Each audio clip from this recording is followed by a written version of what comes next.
Welcome to LG Transparent Conversations, the traveling podcast series powered by LG Electronics USA that brings crucial conversations about the student-athlete mental health directly to campuses and beyond. I'm Cari Champion, and today we are at the men's Final Four tip-off tailgate in Phoenix, Arizona. Today's topic is collaborative approaches to mental health initiatives at organizational levels. I'm thrilled to be joined today by our panelists, Dr. Alisia Tran, Coach Dar, and Kate Fitzgerald. Well, first off, everyone knows that, well, not everyone, but hopefully everyone now knows that April is Mental Health Awareness Month. And I am so excited to have this very transparent, this LG transparent conversation with you ladies. I think that we have an all-star cast gathered to be very honest and to tell our stories. And all this is our way in which we decide we want to help people, especially the student athletes who might be struggling or who may not be aware of it. But mental health is really something that's very important. And I want to start off, ladies, by just introducing yourselves so that everyone knows who you are, what you do, and why we're here today. And I'll start with you first, Kate. Thank you. I'm so excited to be here today. I think we're going to have great conversations and really learn a lot from each other and different perspectives. My name is Kate Fitzgerald. I'm a student athlete with ASU. I actually compete on the beach volleyball team, and I'm a senior, graduated in May. So excited. Thank you. I have been at ASU all 4 years. I'm studying biomedical sciences, but I actually am getting a master's next year for innovation and entrepreneurship because I started a company while in college through NIL and the opportunities. So I'm just excited to be here to dive into the different aspects of everything. And yeah. That's great. Thanks. That's fantastic. Hi, so my name is Alisia Tran. I'm so excited to be here. I'm so delighted to be talking with all of you. I'm faculty at Arizona State University, and my research is on student athletes and their mental health. And I consider a lot of different factors that relate to that, including their racial ethnic identities and other identities that they may have. And so for me, I'm really excited to be here because I believe in the power of sport to affect and impact mental health, both positively and negatively. So I'm really glad that we can have this open conversation about how mental health and sport intersect with each other. Yeah, I love it. So I'm Darleen Santore, but most just call me Coach Dar. Coach Dar it is. Coach Dar it is. And I'm a mental skills coach, occupational therapist, and I work in pro sports and obviously collegiate athletes, helping with their mindset, mental health, but really helping them with their mental fitness and trying to get everyone to understand that your mental edge and working on your mental fitness is something that we should be doing every day, not just when there's a challenge. Coach Dar said that in the conversation we had before we all got here. For the folks who are listening, she goes, mental health is very much like the exercise you do every single day.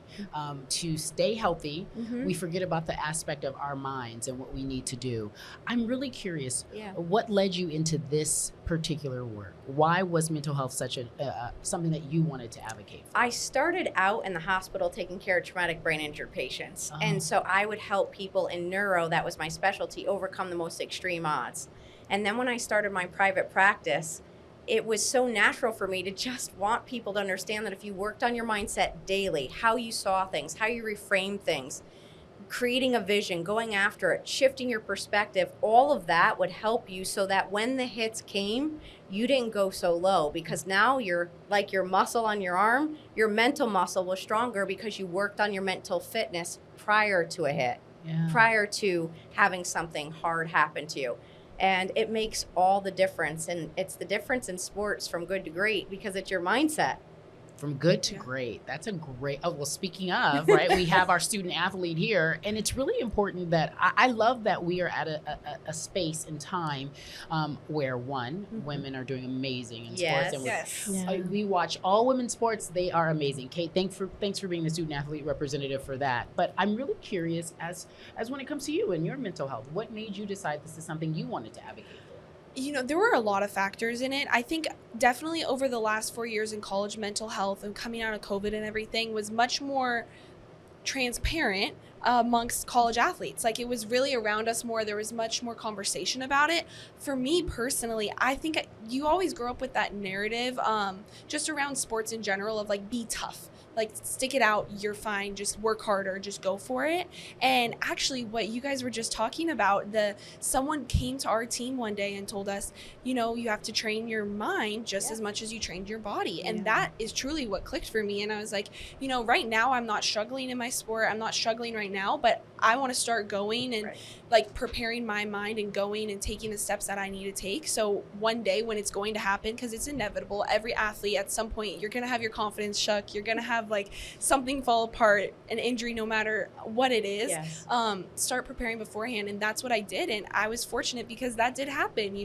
It's gonna, like I said, it comes to every athlete's career where something happens. And I think it's important that you prepare even without, no matter what it looks like. Yeah, I really like that you said that. Because I think that sometimes we have these views of athletes that are oversimplified and too simplified, and we don't see them as these complex humans who some days they are on top of their game and they are, peak physical fitness, peak performance, and then other days though they're not. And that's fair, and that's reality, and that is mental health, and that's the mental health reality. That's exactly true. I think that's what I felt a lot. I personally and some of my best friends, we've kind of all bonded over the fact, as an athlete, you're trained to put your best self forward and to do the best you can. And sometimes it's just as that people forget, okay, underneath all of that, they're human. Yep. And especially female athletes, you've got a lot to deal with at these ages right now. And going into college, graduating college, all of it can be difficult. So that's been a really big thing that has helped through the mental health side of like taking a step back, knowing you're not defined by your sport, and we can get into all of it, but that's very true. I'm curious though, Kate, and you mentioned this, Dr. Tran, there are very many examples of athletes who have decided to share their mental health struggles, and it's been met with pushback. Yeah. I think of Naomi Osaka when she decided to take a mental break and she didn't want to do press, and they were like, no, it's your job. But I felt like she was being very honest about that. Simone Biles, you can go on and on and on about the different athletes who are being very honest, but there is still some sort of shame associated with talking about mental fitness. How do we change that at an organizational level, Dr. Tran? Oh, that's such a great question. I'm so glad that you point that out, because it's accountability. It's accountability around the table, not just for the athlete, but the public and organizations too. And so I'm glad that you're asking that for organizations. And I think it's similar to what we're doing here. We're taking a collaborative approach, and we want to encourage that collaboration. And so Michael Jordan, he once talked about how, great talent will win games, but intellect or intelligence and teamwork is what wins championships. And it's a lot like that. And so that teamwork is really important. And when I say that intelligence part, there are a lot of people who genuinely want to help student athletes. They genuinely want to help them. They don't always know what to do. Yeah. And that's where the intelligence part comes in, where if we partner together and we lend each other, if we listen to each other, lend each other an ear, then we can come from a more reasoned place and start coming up with strategies that, you have to balance things as an organization. We understand that, limited resources, those kind of things. And so we can understand the logistics there, but also what's the aspiration, what's the goal, what can we do to make it a more balanced, reasoned effort and something that can be actually effective.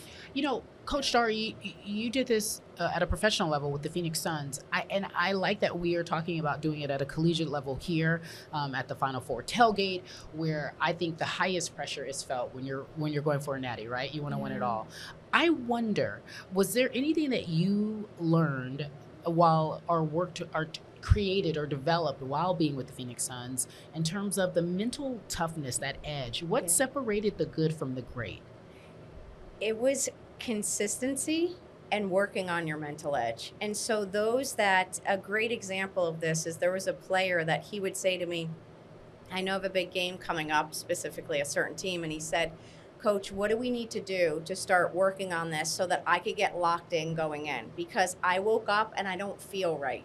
So just having that awareness to say, Coach, I don't feel right, but I know all the pressure is going to be on me specifically tonight. What do I need to do? And then I could give him tools to say, hey, we're going to find micro moments for you. We're going to work on how you reframe things.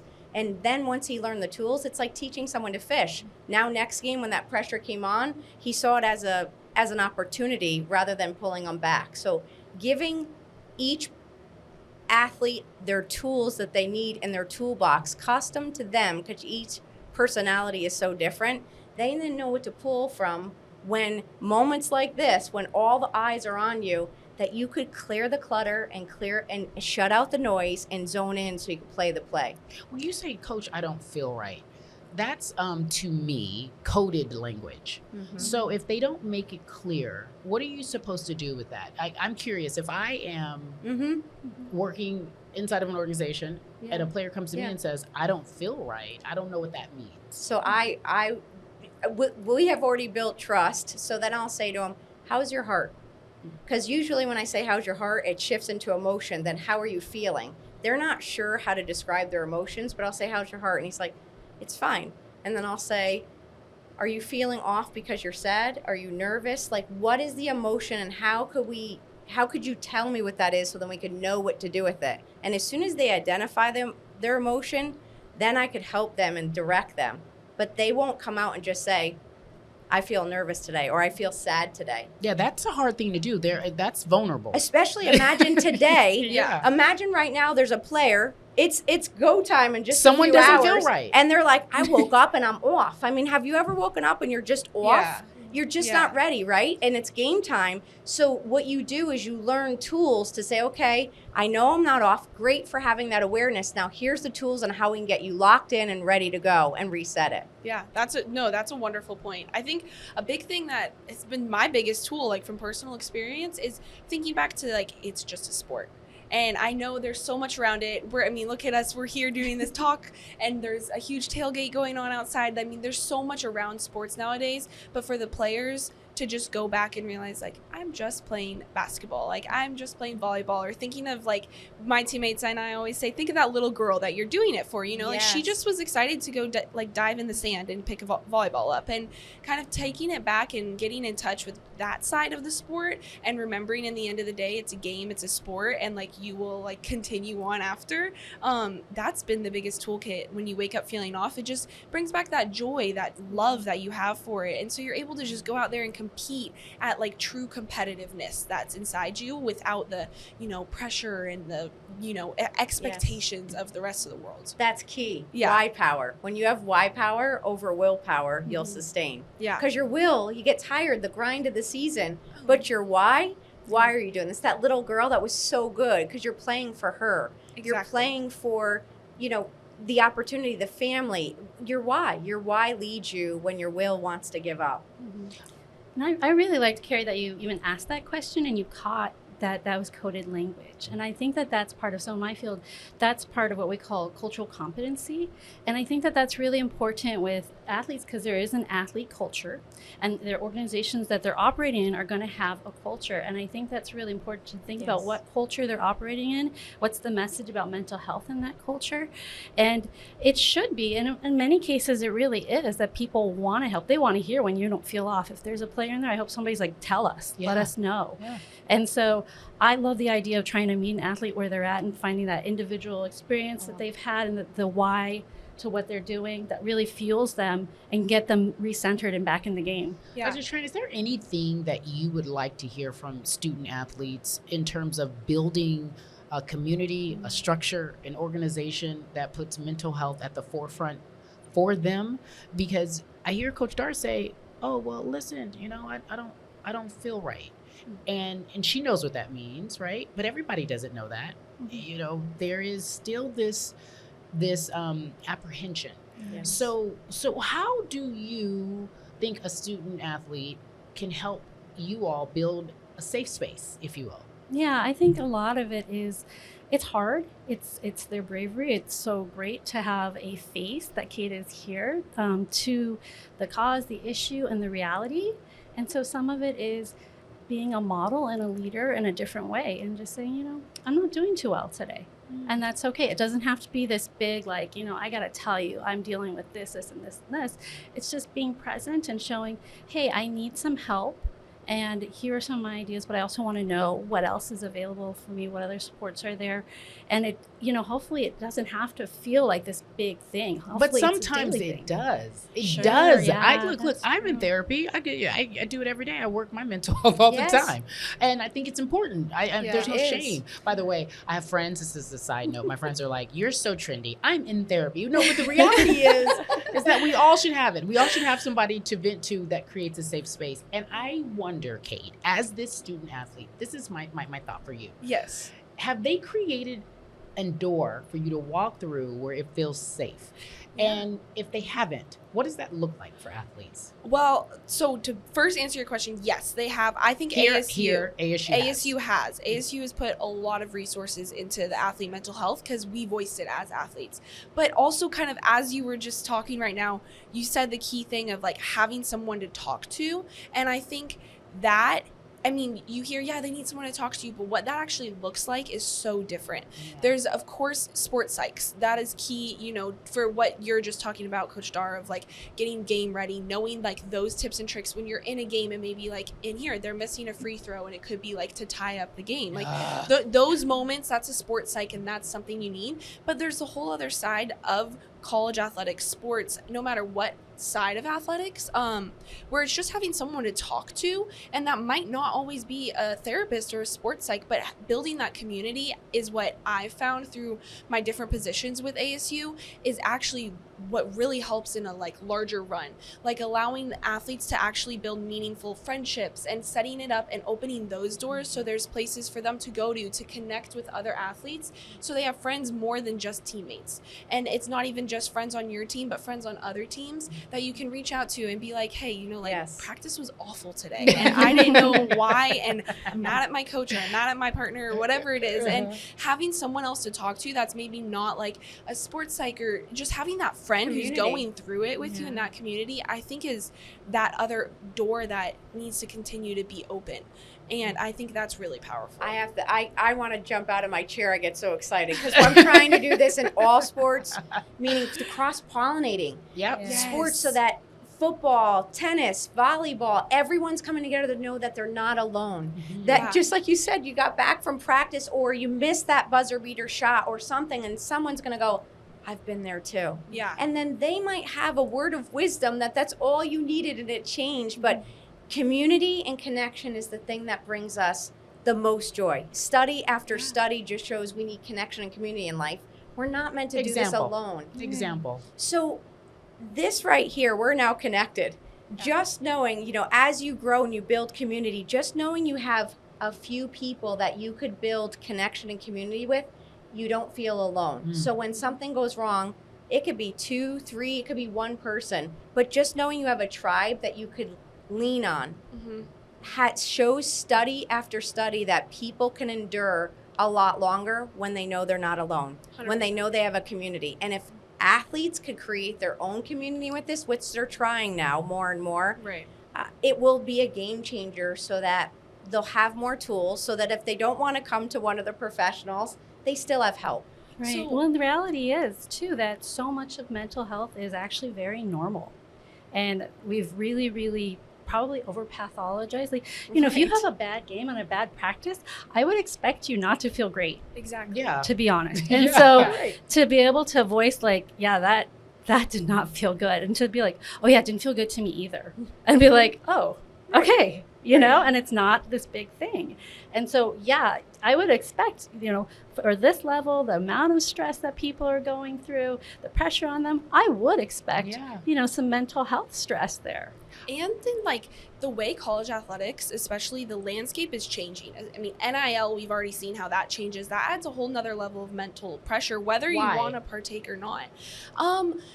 We all know how social media affects mental health in different ways, right? Comparison and different things. And with NIL, I think the stigma around it is, okay, I don't have 1 million followers. I'm not going to get an NIL deal, right? And that's what I need to post this certain thing to get this and to do that. Where like NIL comes in a larger landscape than that. You don't like, I've done a few NIL deals, I've worked with NIL, and I have like 2,000 followers on Instagram. Barely that. There's more to it where it can help athletes with their career. It can help them to those next stages that athletes don't necessarily have that opportunity to. Right. But you know, there's parts of it that also, that's another thing added to your plate that an athlete's already busy daily schedule involves in. So I think that having like what you just said, that normal of like, I'm tired today. I'm tired too. Like it was a long weekend. That is just so common.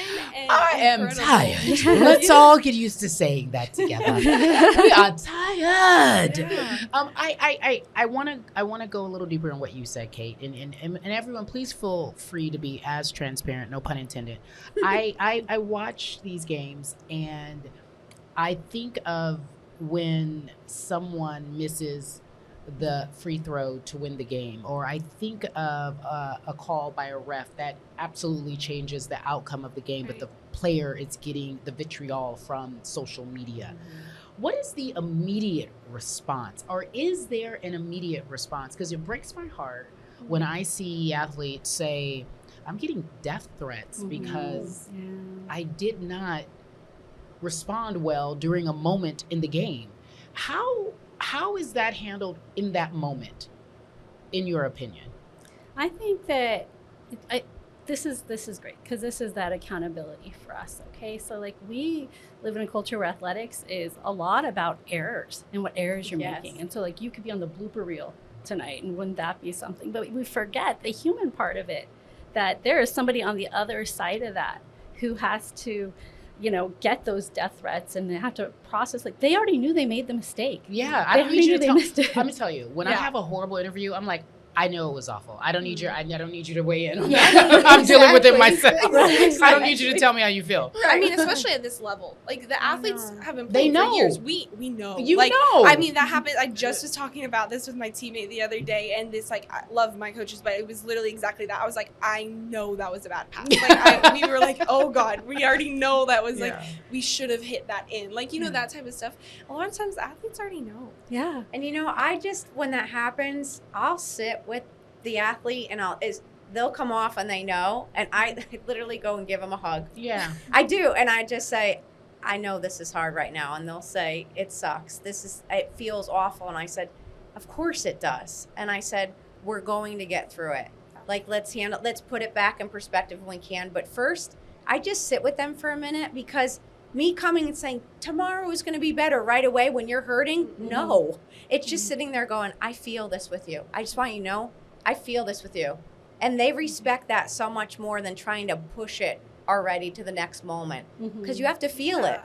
You embrace the suck, but you embrace it first, and then you can move forward So that from it can pass. Right, Yeah. right. We just can't, you can't rebound that quick without having felt it. And then you realize any moment is not final.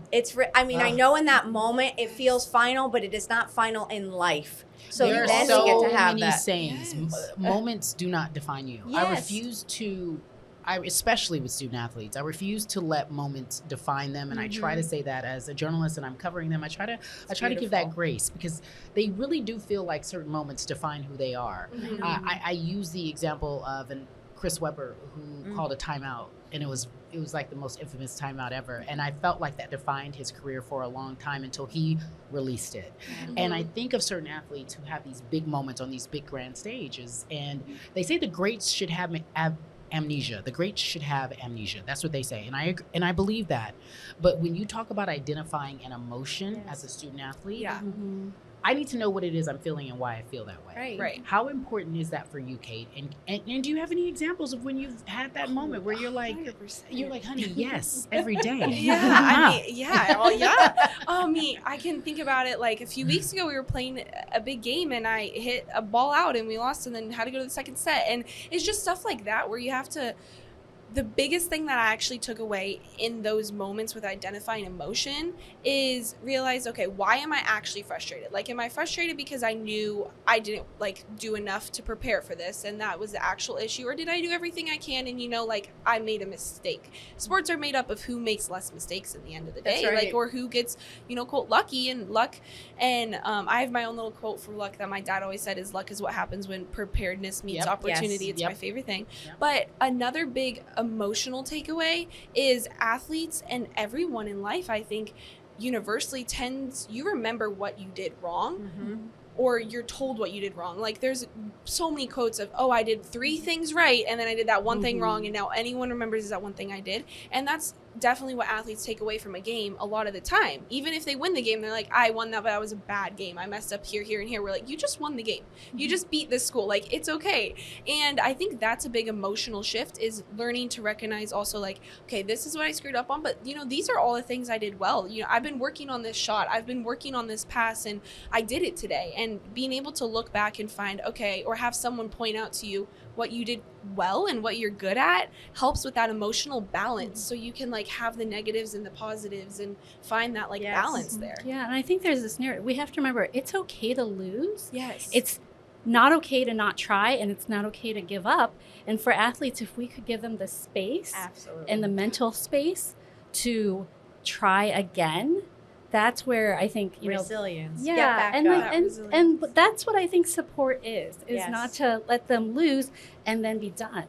Yes. It's not the final moment. Give them hope to keep going. Yes. Exactly. There's more in you. Yes. I always say, like, a coach's responsibility, of course, is to coach the players and, help create them, like, better their skills. But also at some levels, it's just like giving them that hope. Giving them that encouragement and just saying, like, hey, you'll do, I believe in you. Like, for a coach to just say that to a player, sometimes that confidence boost is all a player needs before a game. I just heard the best acronym for hope. Help other people elevate. Okay, great. Also hold on, pain ends, but also help other people elevate. That's so good because that's what a coach does. Yeah. I love it. And I think a lot of coaches, a lot of organizations, they're so used to setting the rules, but they're forgetting to set the tone. And the tone around mental health, I think, is really important. And so things like if the coach is willing to acknowledge mental health, if even higher up, is willing to acknowledge mental health, or that sucked, or that was hard.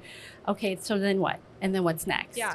And so if we can think about mental health as this very complicated, complex thing that has positive and negative facets, I think that's what helps people elevate. You just said a powerful thing of, like, their coaches sometimes are focused on setting those rules and I think that's so true, because they're like, I got this job to do, I need to doing this and this, but it's respecting each athlete also to the level of mental health that, like, some person needs this and some person just needs you to say, I believe in you. And having that balance and not worrying so much about, like, the rules and the controlling and, like, well, did you do this today? And kind of just realizing you treat adults like adults. At college and up, we're adults at that point, and treating an adult like an adult and having the balance of, like, a coach-player relationship and not just ruling them, I think can be really powerful in mental health in a lot of ways. In a lot of ways. And I love that, again, having these type of conversations make it so, I believe, it makes the path towards feeling and processing and sharing a little bit easier.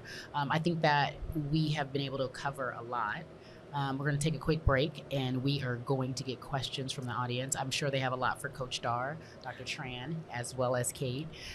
So we'll be back in just a few moments. Thank you for joining us on this episode of LG Transparent Conversations. For more episodes and to catch up on seasons 1 and 2, check out LG Transparent Conversations on Spotify, Apple Podcasts, or lg.com/us/transparent-conversations.